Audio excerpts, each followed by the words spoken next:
Saya mau bahas satu tema pada sesi terakhir siang hari ini, yaitu amarah Allah. Wah, gambarnya juga luar biasa ya.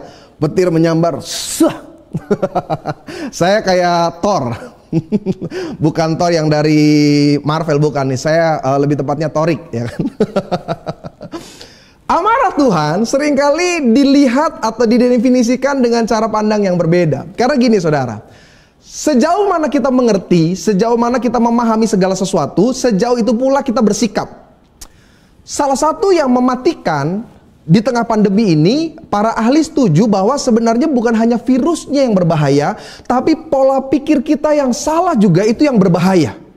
Makanya ada beberapa pasien, mereka mengatakan lebih baik mereka isolasi di rumah kalau mereka memang nggak sampai butuh-butuh banget atau mereka nggak urgent banget membutuhkan alat-alat bantu yang ada di rumah sakit. Kenapa? Karena di tempat-tempat tertentu itu memberikan sugesti yang lebih menakutkan. Mereka melihat para tenaga medis dengan APD itu memberi intimidasi, rasa takut. Saudara pernah datang nggak di rumah sakit yang sedang ada banyak pasien COVID? Saya divideokan sama jemaat Tuhan dan sekarang beliau sedang menyaksikan tayangan ini. Itu teriakan orang mau masuk, teriakan orang yang sudah sekarat, bahkan teriakan orang yang dikatakan sudah meninggal, itu selalu terdengar setiap hari saudara. Bahkan ketika saya berangkat perjalanan ke tempat ini, studio ini, itu mobil ambulan, mobil jenazah itu lalu lalang. Dan ini sebenarnya memberikan memberikan pola pikir yang menakutkan. Sehingga orang yang tadinya penyakitnya sebenarnya kritisnya hanya sekian persen, tapi karena pola pikir yang terus dirasuki oleh ketakutan, kecemasan, kekhawatiran, dia jadi hilang daya tahan tubuh. Dia hilang imunnya dan sakitnya akan semakin parah. Ada beberapa studi bahkan dilakukan sebelum Perang Dunia Pertama. Jadi ada beberapa tawanan, mereka harus dieksekusi. Tapi karena pada waktu peperangan itu mereka kehabisan senapan, kehabisan peluru, saudara tahu nggak apa yang dibuat? Mereka terus ditakut-takuti. Para tahanan ini terus diintimidasi. Kalian akan dihukum mati, kalian akan mati, kalian akan dieksekusi, kalian akan ditembak. Dan ketika mereka dijejerkan, ada 3 orang.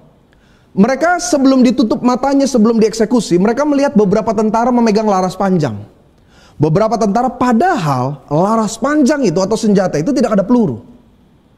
Mereka ditutup matanya, mereka mendengar komando hitungan 3, 2, 1, dan mereka hanya mendengar suara letupan tanpa peluru. Suara letupan jeder. Faktanya, mereka mati. Mereka mati bukan karena peluru. Mereka mati bukan karena senjata, mereka mati karena rasa takut, intimidasi, intervensi yang mereka selalu dengar setiap hari. Dan ini yang terjadi saudara. Makanya ketika kita gak bisa mengontrol apa informasi yang masuk, sebisa mungkin ditutup. Bapak Gembala secara pribadi juga menyampaikan, udahlah Yebi, gak usah terlalu banyak baca berita, gak usah terlalu banyak tahulah tentang keadaan. Semakin takut. Bapak Gembala saja, beliau aplikasi-aplikasi yang kira-kira hanya katakan berita negatif itu dihapus semua. Sebisa mungkin gak usah tahu dulu. Karena itu mempengaruhi pikiran kita. Dan itu juga yang terjadi ketika kita salah mengerti tentang amarah Tuhan. Kita jadi berpikir, berarti Tuhan gak ada lagi menyertai kita. Salah besar. Amarah Tuhan ada, tapi tidak seperti amarah manusia. Kita ini manusia, makhluk yang kalau marah bisa karena apapun dan beda dengan Tuhan. Zaman sekarang kita bahkan bisa marah cuma gara-gara WA kita sudah terkirim, sudah centang biru lalu nggak dibalas, ya kan? Itu aja bisa marah. Ada beberapa jemaat pokoknya jujur lah. Ada beberapa jemaat yang mungkin sekarang juga lagi nonton. Mereka WA ke Pak Yunus, mereka WA ke tim SOS, mereka WA ke saya. Kan kita kan bukan customer service yang selalu ready untuk respon. Terkadang ada kegiatan yang kita lakukan, mungkin lagi makan, mungkin mandi, mungkin ngurus anak, mungkin mempersiapkan bahan, mungkin lagi doa, mungkin lagi istirahat. Jadi nggak langsung segera direspon. Itu bisa marah, bayangin. Sama pendeta dia marah. Mulai, pendeta kenapa saya nggak dibalas? Manusia bisa marah karena apapun. Zaman sekarang orang kirim pesan, hurufnya kapital semua aja, orang bisa tersinggung. Misalkan sudah makan belum? Tapi hurufnya kapital semua. Jadi orang membacanya seperti lagi membentak. Itu orang bisa tersinggung. Zaman sekarang orang marah tersinggung tuh bisa karena banyak hal, saudara. Berita-berita yang viral, video-video yang viral itu kan dekat dengan unsur-unsur emosional. Beli barang, COD, cash on delivery. Sampai di tempat barangnya nggak sesuai, kurirnya nggak ngerti apa-apa, marah, ya kan? Saking marahnya mengeluarkan senjata tajam, menghina. Manusia begitu. Apalagi yang lagi viral. Oh itu, pembatasan-pembatasan. Dia harusnya lurus, tapi harus diputar balik oleh yang bertugas. Marah, membentak, memaki. Manusia tuh begitu. Manusia bahkan cuma karena namanya salah sebut saja, dia bisa emosi loh. Saya ingat dulu beberapa tahun yang lalu, saya sebagai pengerja di salah satu gereja. Jadi kita bikin seperti warta gereja. Lalu yang bertugas itu namanya nggak dicantumkan titelnya. Sesederhana itu aja. Jadi titelnya itu doktor S3. Jadi nggak dicantumkan sama yang membuat warta. Marah, nggak mau pelayanan. Bayangkan, manusia tuh marah bahkan cuma karena namanya aja. Apalagi ya, salah sebut. Saya tuh udah sangat sering orang berpikir nama Yebi, YEBBY itu nama wanita, ya kan? Karena Yebi itu kan kata kalimatnya tuh kayaknya feminim gitu ya kan, Yebi. Dia nggak tahu nama Yebi itu om-om yang punya. Saya pernah dipanggil satu gereja ibadah Natal. Jadi kita komunikasi hanya lewat WA. Nggak ada telepon langsung. Dia juga dapat nomor saya, rekomendasi dari jemaat Tuhan yang lain. Nah dia pikir saya itu bukan pria, dia pikir ibu-ibu ya. Selama WA dia cuma bilang begini, Shalom pendeta Yebi, nggak ada istilah bapak, tidak ada istilah ibu, ya kan? Ya pak, bisa nggak jam sekian, tanggal sekian untuk ibadah Natal? Saya bilang temanya apa? Oke, saya persiapkan. Di hari H saya datang, kaget saya. Di spanduk acaranya ditulis ibadah Natal bersama dengan Ibu Pendeta Yebi Tambayong. Lu bayangin, ditaruh di spanduk dong, di depan hotel ditaruh, di atas mimbar ditaruh Ibu Pendeta Yebi Tambayong. Coba. Waktu saya datang, pengerja bingung. Maaf Bapak siapa? Saya Yebi Tambayong. Oh suaminya ya Pak? Bukan, saya Yebi Tambayong. Aduh Pak Pendeta minta maaf. Memang udah sering banget saya kalau WhatsApp ke BCA, mereka pasti Ibu Yebi kan. Tapi ada orang marah cuma karena salah penyebutan. Manusia tuh marah karena segala hal, saudara. Kita lihat anak makan berantakan marah. Kita lihat internet lama aja kita marah. Tapi Tuhan bukan pribadi yang seperti itu. Nah disinilah yang harus diluruskan. Amarah Tuhan tidaklah sama dengan amarah manusia. Jadi saudara, seringkali kita tuh terintimidasi ya. Ketika gagal kita bilang jangan-jangan Tuhan marah. Ketika kita sakit kita pikir jangan-jangan Tuhan marah. Ketika kita lakukan sesuatu lalu pintu-pintu tertutup, kita pikir Tuhan marah. Amarah Tuhan bukan hanya karena sesuatu yang salah yang kita buat. Kalau saya pelajari sini, Tuhan memiliki amarah-amarah yang beralasan. Yeremia pasal 23, 15 sampai 20. Kita mulai masuk dalam firman Yeremia 13 ayat 15 sampai 20. Jemaat Tuhan yang tidak pegang Alkitab jangan khawatir, karena di sebelah kanan saya saudara akan bisa lihat ayat-ayat yang akan saya baca. Perhatikan Yeremia pasal 23, 15 sampai dengan 20. Inilah firman Tuhan. Sebab itu beginilah firman Tuhan semesta alam mengenai para nabi itu. Perhatikan, sesungguhnya aku akan memberi mereka makan ipuh dan minum racun, sebab para nabi Yerusalem telah meluas kefasikan ke seluruh negeri. Beginilah firman Tuhan semesta alam. Janganlah dengarkan perkataan para nabi yang bernubuat kepadamu. Mereka hanya memberi harapan yang sia-sia kepadamu dan hanya mengungkapkan penglihatan rekaan hatinya sendiri, bukan apa yang datang dari mulut Tuhan. Mereka selalu berkata kepada orang-orang menista firman Tuhan, kamu akan selamat, dan kepada setiap orang yang mengikuti kedegilan hati mereka, mereka berkata, malapetaka tidak akan menimpa kamu. Sebab siapakah yang hadir dalam dewan musyawarah Tuhan sehingga ia memperhatikan dan mendengar firman-Nya? Siapa yang memperhatikan firman-Nya dan mendengarnya? Lihat, angin badai Tuhan, yakni kehangatan murka, telah keluar menyambar. Angin puting beliung dan turun menimpa kepala orang-orang fasik. Ayat 20, jemaat Tuhan yang bisa baca bersama-sama saya katakan apa? Murka Tuhan tidak akan surut sampai ia telah melaksanakan dan mewujudkan apa yang dirancangkannya dalam hatinya. Pada hari-hari yang terakhir kamu akan benar-benar mengerti hal itu. Saudara, ayat yang saya baca adalah salah satu ayat yang muncul di grup-grup WhatsApp, dan seringkali ayat ini dipakai untuk mengiyakan pandemi yang sedang terjadi, bahwa Tuhan sedang murka, Tuhan sedang marah kepada umatnya, kepada manusia, kepada makhluk di bumi, maka Tuhan memberikan wabah seperti ini. Saya percaya saudara, rancangan Tuhan itu terlalu besar dan gak sesederhana ini. Amarah Tuhan itu memiliki alasan yang jelas. Bahkan dalam Mazmur kalau saudara baca, dikatakan begini, Tuhan gak pernah menghukum orang benar dengan orang fasik di waktu yang bersamaan. Dan penghukuman Tuhan selalu ada tujuan yang mulia di dalamnya. Jadi saudara yang hari ini sedang sakit, saudara yang hari ini terpapar, jangan langsung terintimidasi. Oh, jangan-jangan Tuhan marah sama saya, jangan-jangan Tuhan lagi murka karena saya berdosa, karena saya... No, kasih Tuhan lebih besar. Bahkan Alkitab katakan, kalau Tuhan murka, kalau Tuhan marah, ada tujuan yang lebih mulia, ada beberapa hal, dan itu yang akan menjadi poin saya pada siang hari ini. Perhatikan, Yesus juga pernah marah. Kalau saudara lihat dalam Alkitab, Yesus tuh marah. Dan repotnya ada jemaat Tuhan yang seringkali menghubung-hubungkan marah Tuhan itu dengan marahnya kita. Pendeta, kita boleh marah nggak? Boleh. Iya dong, Yesus aja marah. Nah bedanya, Yesus 33 tahun dia hidup, marahnya cuma sekali. Nah saudara, satu hari 33 kali marahnya. Itu bedanya Yesus dengan marahnya kita. Ada beberapa hal. Kemarahan atau amarah Tuhan, kemarahannya biasanya didasari oleh alasan yang tepat. Jadi kemarahan Yesus bukan berasal dari sesuatu yang sepele atau urusan pribadi yang bertentangan dengannya. Jadi Yesus tuh seringkali kalau marah bukan karena ada urusan pribadi. Kalau kita beda. Bu, suami lapar, dia lapar nih. Satu rumah bisa kena marah, ya kan? Dia yang lapar, yang lain yang bisa kena marah. Kenapa? Karena manusia tuh kalau marah tuh urusannya bisa pribadi. Tuhan itu kalau marah tuh kemarahannya ditujukan pada arah yang tepat. Jadi Tuhan itu bukan marah bukan karena dia marah kepada pribadinya, dia lebih marah kepada perbuatan dan sikapnya. Saya mau tanya sama setiap jemaat Tuhan. Tuhan benci nggak orang berdosa? Tuhan benci nggak orang berdosa? Salah. Tuhan tidak pernah benci orang berdosa. Dia benci akan dosanya, tapi tidak dengan orangnya. Karena itu di atas kayu salib kalimat yang terkenal Yesus bilang apa? Bapa, ampunilah mereka karena mereka tidak tahu apa yang mereka perbuat. Kepada pribadinya Tuhan sayang.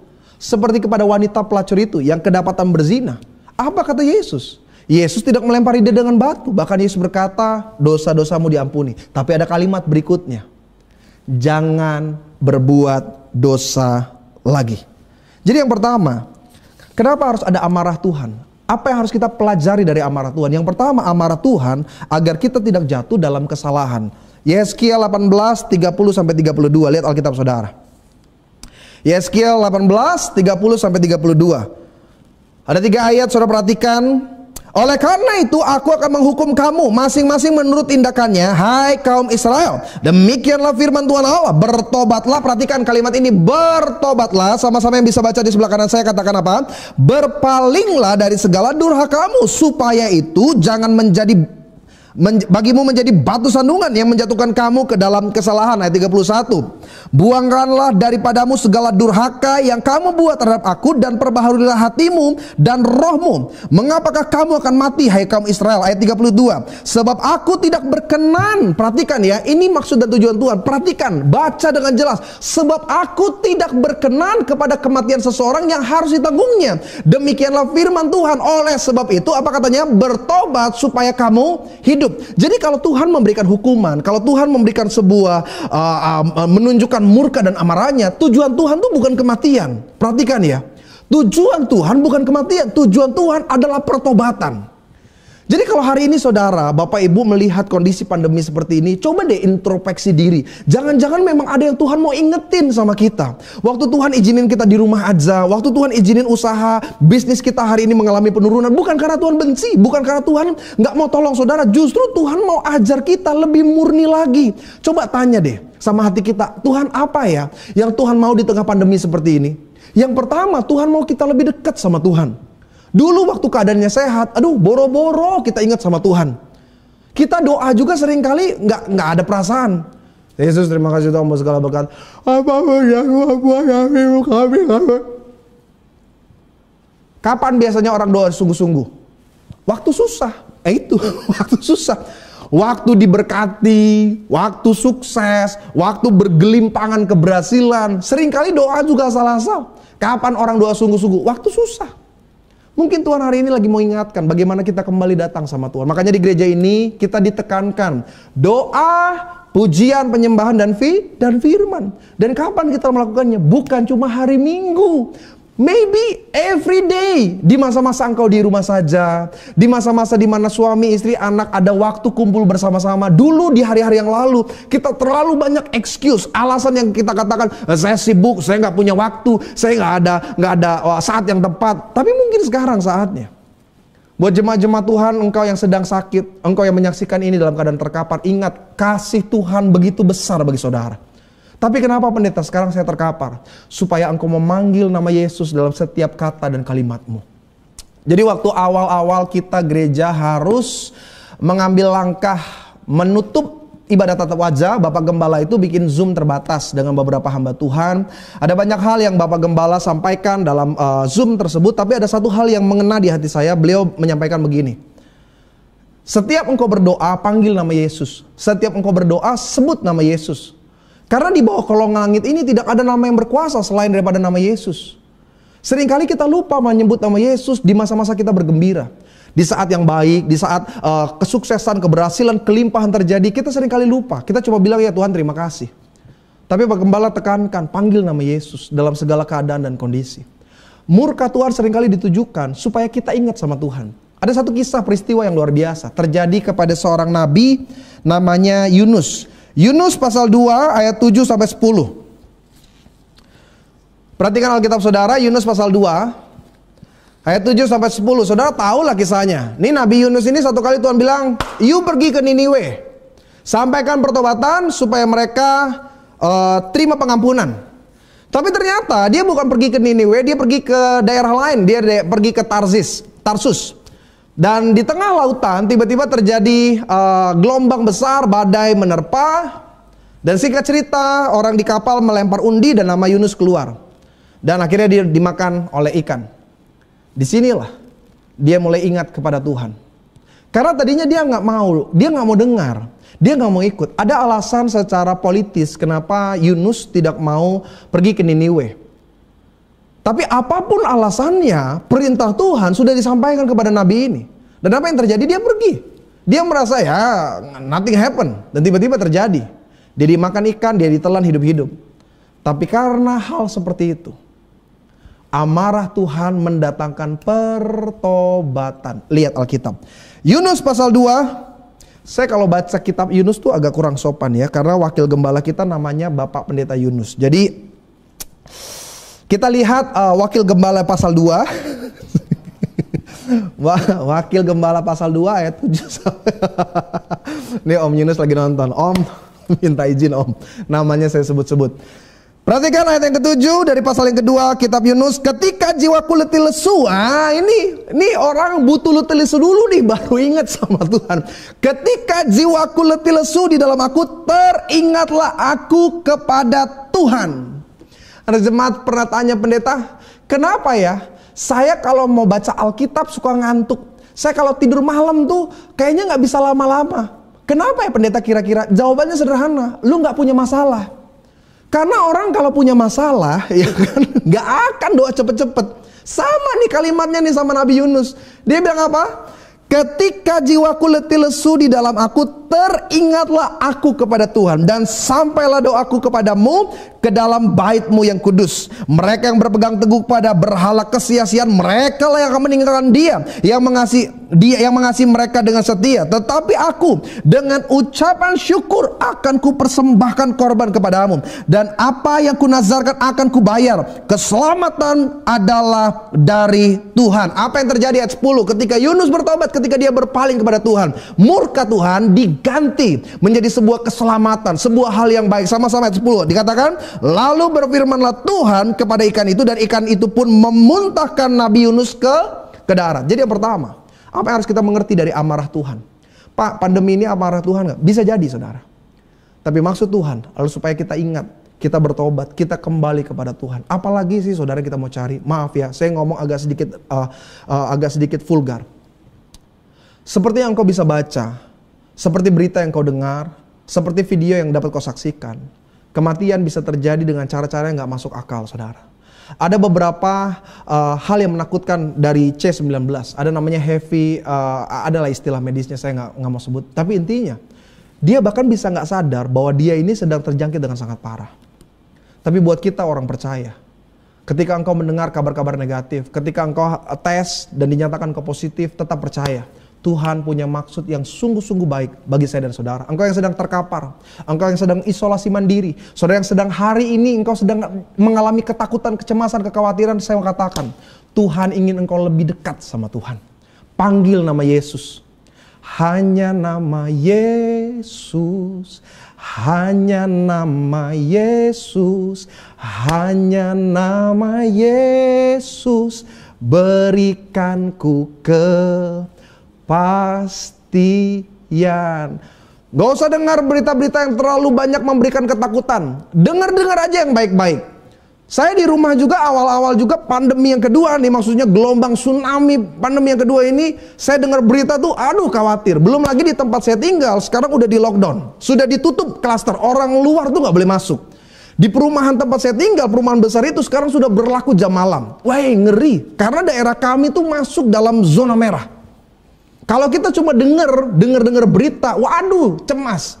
Makanya istri saya di rumah, dia kalau di rumah itu yang dia dengar bukan berita, yang dia dengar itu Mongol stres, ya kan? Iya tuh dengarnya. Kalau kita pokoknya kalau di rumah tuh kalau nggak dengar khotbahnya Pak Gembala, ya kan, dengar khotbahnya Pak Richard, dengar khotbahnya rekan-rekan hamba Tuhan di GBHMJ lah, pokoknya kita dengar. Kemarin kan nonton nggak? Tengah minggu udah ada sekarang.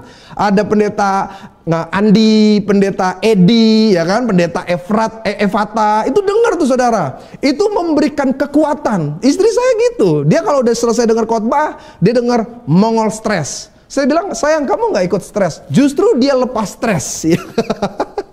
Istri saya tuh di rumah tuh nggak mau dengar berita tentang C19, nggak mau. Yang dia dengar justru Vicky Prasetyo, itu dia dengar.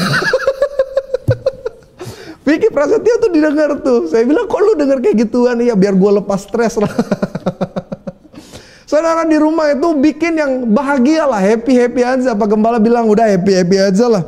Karena kalau kita hidup dalam ketakutan, kekhawatiran, kita selalu terintimidasi. Jangan-jangan Tuhan lagi marah sama saya. Tidak. Kalau Tuhan menunjukkan amarahnya, Tuhan mau pertobatan dalam hidup saya dan hidup saudara. Karena kasih setia Tuhan menganugerahkan keselamatan. Sama-sama bilang sama saya terima keselamatan. Tuhan menganugerahkan pengampunan. Sama-sama bilang sama saya terima pengampunan. Coba lihat Ibrani pasal yang ke-12 ayat yang ke-10. Bisa dibuka ya Pak? Atau saya bacakan lah, perhatikan. Ibrani pasal 12, saya nggak persiapkan ini untuk ditampilkan, saya mau baca. Paulus pernah bilang begini, dia menghajar kita, perhatikan ya, Tuhan menghajar kita untuk kebaikan kita. Sama-sama bilang sama saya, Tuhan melakukan sesuatu untuk kebaikan saya. Sama-sama bilang sekali lagi, Tuhan melakukan untuk kebaikan saya. Perhatikan, Tuhan menghajar kita untuk kebaikan kita, supaya kita beroleh bagian dalam kekudusannya. Amin. Makanya yang pertama, amarah Tuhan justru mendatangkan pertobatan, supaya kita semakin dekat, semakin bergantung, semakin berharap hanya kepada Tuhan. Yang kedua, yang terakhir, Wahyu pasal 3 ayat 19. Saudara jangan mengerti pemahaman yang salah tentang murka atau amarah Tuhan. Karena sesungguhnya amarah Tuhan bukan sesuatu yang menjauhkan kita daripadanya. Justru sebaliknya, Tuhan memberikan pertobatan, Tuhan memberikan pemulihan, Tuhan memberikan pengampunan. Wahyu pasal 3 ayat 19, baca satu ayat ini, ayat yang terakhir. Barang siapa kukasihi, apa katanya? Ia kutegur dan kuhajar, sebab itu relakanlah hatimu dan bertobatlah. Yang kedua saya catat, amarah Tuhan sebenarnya memproses, mendewasakan. Saya punya 2 anak, beda rentan umurnya itu sekitar 6 tahun. Yang pertama sekarang Michael itu umur 6 tahun, Belzion umur 1 tahun. Dan dalam mendidik, seringkali kami harus menunjukkan murka, bukan murka yang dalam arti kata, bukan. Sometimes kita marah sama anak bukan karena benci, bukan karena kita nggak suka sama anak. Kalau boleh jujur, saya sama istri, kalau kenapa-napa lebih baik kita deh yang menderita, karena kita sayang sama anak. Tapi dalam mendidik, seringkali saya harus menunjukkan keras, saya harus menunjukkan marah saya. Dan itu adalah bagian pendewasaan. Dulu dia kalau makan sembarangan, dulu dia kalau main taruh sembarangan. Sekarang kita mulai bilang, Vano, Kalau mainannya nggak beresin, biarin ya, mama kasih aja sama orang-orang yang nggak punya mainan. Atau nanti papa buang aja itu, mau kamu papa buang, ayo dong diberesin. Itu kan berkat dari Tuhan. Kita ajar. Dia minta makan, mamanya udah bikinin. Dia bilang, ma bikinin sosis. Mamanya udah turun ke bawah, dia bikin sosis buat si Michael. Ternyata sampai atas, dari 3 sosis cuma dimakan setengah. Marah mamanya. Kamu nih udah mama turun ke bawah siapin, ayo dimakan dihabiskan. Oh nggak mau, dimakan, bertanggung jawab. Lain kali jangan minta sebanyak 3. Jadi seringkali amarah itu dibutuhkan, bukan karena benci, tapi justru untuk menuntun kita. Dalam hidup orang Kristen, kita nih seringkali main-main saudara. Kita suka-suka aja. Ya pokoknya nanti hari Minggu kan ada perjamuan, ada pengampunan Tuhan. Nanti Senin sama Sabtu bikin dosa nggak apa-apa. Dari sinilah kenapa Tuhan menunjukkan murka dan amarahnya dalam hidup saya dan hidup saudara. Bukan karena Tuhan benci, Tuhan mau mendidik kita. Ayo dong. Karena buat Tuhan tidak ada perkara yang mustahil. Saya sering tanya ini di ibadah streaming. Ada nggak yang susah buat Tuhan? Tuhan bisa buat orang mati bangkit. Tuhan bisa membuat berjalan di atas air. Tuhan bisa membuat hanya dengan 5 roti dan 2 ikan. Ribuan orang makan kenyang. Ada nggak yang susah buat Tuhan? Ada nggak yang susah buat Tuhan? Ada. Apa yang susah buat Tuhan? Ngedidik lu. Itu dia yang paling susah. Bertahun-tahun nih kita gereja nih, bertahun-tahun ibadah, bahkan sebagian dari kita bahkan sudah melayani Tuhan, tapi sikap, perbuatan, karakter kita bahkan gak pernah menunjukkan terang Kristus. Bertahun-tahun kita tahu tentang kebenaran, bertahun-tahun kita memanggil nama Yesus sebagai Tuhan dan Juru Selamat, tapi sikap hidup kita gak pernah menunjukkan Kristus. Disinilah Tuhan harus didik, disinilah Tuhan harus tuntun, disinilah Tuhan harus mengarahkan kita sesuai dengan rancangan yang benar. Karena saya percaya masa depan di dalam Tuhan sungguh ada. Yang setuju katakan amin. Saudara boleh ke dalam keadaan terkapar, saudara boleh dalam keadaan ekonomimu sedang mengalami penurunan, tapi saya percaya rancangan Tuhan yang baik, masa depan yang indah tetap Tuhan sediakan. Yang setuju katakan amin. Jadi kalau hari ini Tuhan izinkan hal yang menyakitkan, introspeksi diri. Apa yang Tuhan mau saya ubah dalam hidup saya? Apa yang Tuhan mau saya perbaharui? Apa yang Tuhan mau saya betulkan? Karena ketika kita nggak memahami kenapa murka dan amarahnya ditujukan kepada kita seringkali bahkan mengkambing hitamkan Tuhan atas keadaan yang menyakitkan kita. Kita mulai bilang begini, lihat nih rumah tangga saya berantakan, habis Tuhan sih nggak mau menyertai, Tuhan lagi marah. Enggak saudara, Tuhan sayang, Tuhan sayang. Kasih Tuhan lebih besar dari apapun. Apa buktinya pendeta? Orang di sebelah kanan Yesus yang disalibkan, dia bahkan nggak kenal Yesus selain di atas kayu salib itu. Tapi dia hanya berkata dengan kalimat sederhana. Jika engkau ingatlah akan aku. Jika engkau datang kembali, ingatlah akan aku. Yesus nggak tanya, gereja di mana? Pernah perpuluhan nggak? Yesus nggak tanya, sudah melayani? Enggak. Yesus bahkan nggak tanya apa dosa dan kesalahannya sampai dia disalibkan. Apa kalimat Yesus? Hari ini juga engkau bersama dengan aku di Firdaus. Kasih Tuhan begitu besar. Kalau hari ini engkau sedang mengalami masa-masa sukar, Bapak Ibu, saya mau katakan, ikut aja apa yang mau Tuhan. Dan percayalah Tuhan akan tuntun engkau kepada sebuah kemenangan. Sama-sama bilang sama saya, kemenangan. Ada jemaat pernah protes waktu saya khotbah tentang amarah Tuhan. Mereka bilang begini, pendeta berarti Allah tuh kontradiksi dong. Dia bilang Allah itu berkepribadian ganda. Jadi orang ini sering berpikir secara filsafat. Jadi dia bilang Allah itu aneh pendeta. Kenapa Allah perjanjian lama dengan Allah perjanjian baru berbeda? Kenapa di perjanjian baru dikatakan aku Allah yang penuh kasih, tapi di perjanjian lama seakan-akan Allah yang penuh dengan kekerasan? Allah kontradiksi dong pendeta. Gini ya Bapak Ibu yang terkasih, Allah adalah satu. Tuhan itu Esa. Dia Allah yang baik, tapi dia juga Allah yang punya amarah, bukan karena benci, tapi karena mendidik umatnya. Kan ada orang bilang begini, pendeta, kenapa Tuhan harus ngedidik juga dengan amarah? Karena manusia itu ada 2 tipe. Yang pertama manusia normal, yang dikasih tahu langsung ngerti. Nah tapi ada tipe yang kedua, dia nggak cukup dikasih tahu, mesti dijewer sedikit, ya kan? Saudara punya anak ngerti maksud saya. Ada anak yang dikasih tahu, udah, ayo, Michael, jangan dipegang, itu pisau, nanti keiris tangan kamu, luka nanti. Iya mah, ini normal. Tapi ada tipe anak yang kedua. Michael, jangan dimainin pisaunya, nanti kepotong tangan kamu. Biar Jo, kita ada suka.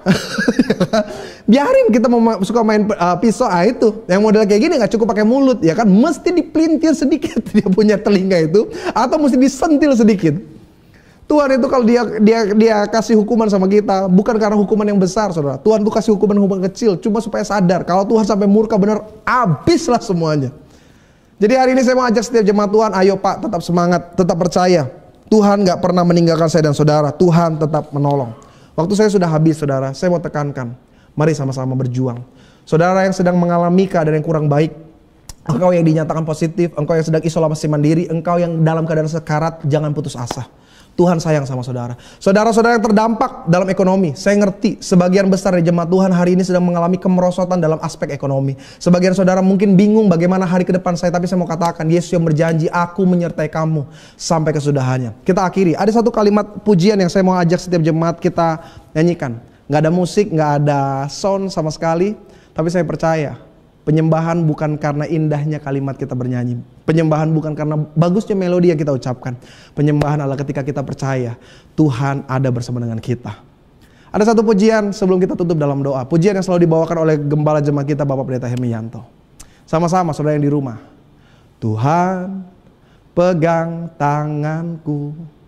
Tuhan ku rindu selalu berada dekatmu, melihat senyummu, Bapa, ku mengasihimu. Yang sedang terkapar, yang sedang sakit, yang sedang isolasi mandiri, Bapa, pegang tanganku. Bapa, ku rindu selalu berada dekatmu, melihat senyummu, Bapa, ku mengasihimu. Sama-sama di rumah saudara, di rumah sakit, di tempat isolasi mandiri. Hadiratmu, hadiratmu membawa kesembuhan bagiku. Hadiratmu, hadiratmu membawa kesembuhan. Sekali lagi ya, jemaat Tuhan dimanapun kau menyaksikan, Bapa pegang tanganku. Bapa, ku rindu selalu berada dekatmu, melihat senyummu, Bapa, ku mengasihimu. Saudara yang sedang sakit, saudara yang sedang tertekan, hari ini katakan, hadiratmu, hadiratmu membawa kesembuhan bagiku. Hadiratmu, hadiratmu membawa kesembuhan. Saudara yang sedang kekurangan, saudara yang bisnisnya hancur, saudara yang ekonominya sedang bermasalah. Hadiratmu, hadiratmu membawa kesembuhan bagiku. Hadiratmu, hadiratmu membawa kesembuhan. Tetap percaya, tetap yakin, tetap berpegang teguh kepada Tuhan. Tuhan sanggup tolong saudara. Kita satu dalam doa. Kami bersyukur Tuhan untuk setiap kebenaran firman yang sudah kami dengar. Hamba berdoa dan hamba mengarahkan tangan kepada kamera. Berkati Tuhan. Engkau Allah yang mengenal hati mereka. Engkau lihat air mata mereka. Engkau tahu rasa takut mereka. Engkau tahu Tuhan bagaimana kekhawatiran yang sedang mereka alami. Tuhan, hambamu terbatas sebagai manusia. Tapi Engkau Allah yang tidak terbatas oleh apapun. Curahkanlah pertolongan-Mu Tuhan. Kiranya tangan-Mu yang ajaib turun menjamah mereka. Memberikan kekuatan baru. Memberikan semangat. Memberikan satu kepercayaan bahwa Engkau Allah yang tidak pernah mempermalukan orang-orang yang berhak kepadamu. Bagi jemaat-jemaat Tuhan yang sedang terkapar. Mereka yang sedang divonis positif Tuhan. Mereka yang hari ini kekurangan. Mereka yang hancur lebur keadaan mereka. Dalam nama Yesus. Dalam nama Tuhan Yesus Kristus. Nama yang ajaib. Nama yang tidak pernah gagal. Di bawah kolong langit ini tidak ada satupun nama yang berkuasa selain daripada nama Yesus. Berikan mereka kuasa-Mu dalam nama Yesus. Mujizat terjadi, kesembuhan terjadi, pemulihan terjadi, hal-hal yang ajaib dan luar biasa dinyatakan dalam nama Yesus. Dan biarlah firman ini berema, berakar, bertumbuh, berbuah, menjadi berkat dalam kehidupan kami. Di dalam nama Bapa, Putra dan Kudus, di dalam nama Tuhan Yesus, bersama keluarga besar GBHMJ, sama-sama kita katakan amin. Haleluya.